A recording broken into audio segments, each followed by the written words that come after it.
Spanish culinary adventure begins here in the cultural epicenter of Spain, Madrid. Located just about in the middle of the country, the capital city of Madrid deserves its reputation as an eclectic combination of sophistication and simplicity.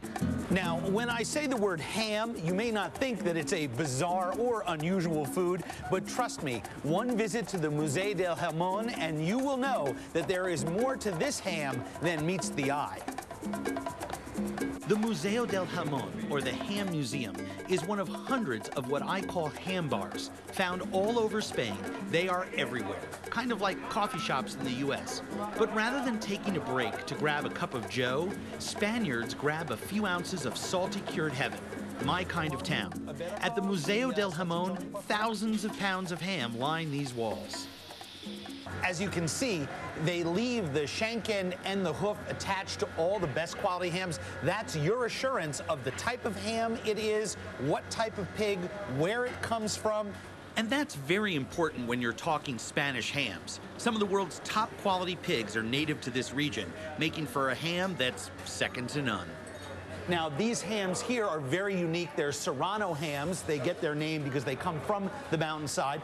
They're white-footed hams. They come from pigs that were introduced into Spain in the 1950s. And while they're highly prized all around the world, the Spanish consider them everyday hams. You can see that right across from them are the famed Jamón Ibérico hams. Now, these hams come from black-footed hogs that are genetically pure. They're most akin to the wild boars that still roam many parts of Spain. They're about 8 times the price of the Serrano hams, and these hams up here are most highly prized, the Bellota Dio hams, because they were fed acorns and hazelnuts and anything else that was on the forest floor in the mountainside, in the wild, the year before slaughter. This stuff is absolutely knock your socks off great.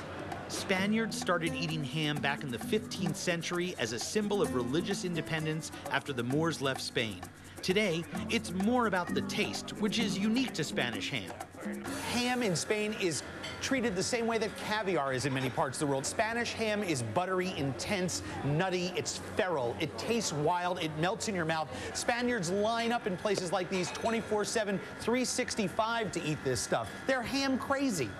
Finally, my ham feast is ready. A plate filled with different varieties, including Jamón Ibérico. Look at the color of that and the fat content. Remember, kids, fat is flavor. It's not a bad thing.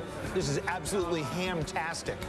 You can taste the mountain air and the hazelnuts in this ham. You can taste the acorns. You can taste the pine needles on the forest floor.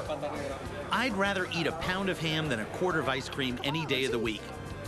Before I leave, there's one more thing I have to try. Down here in the corner of the deli case, you can see they've got head cheese. These are terrines that are made using all the meat around the pig's head. And this is one that's made using meat exclusively from the heads of the Iberian pigs, the black-footed ones. Oh, yeah. Muchas gracias. Now, to some people, this stuff is kind of scary. To me, it's just good. Oh.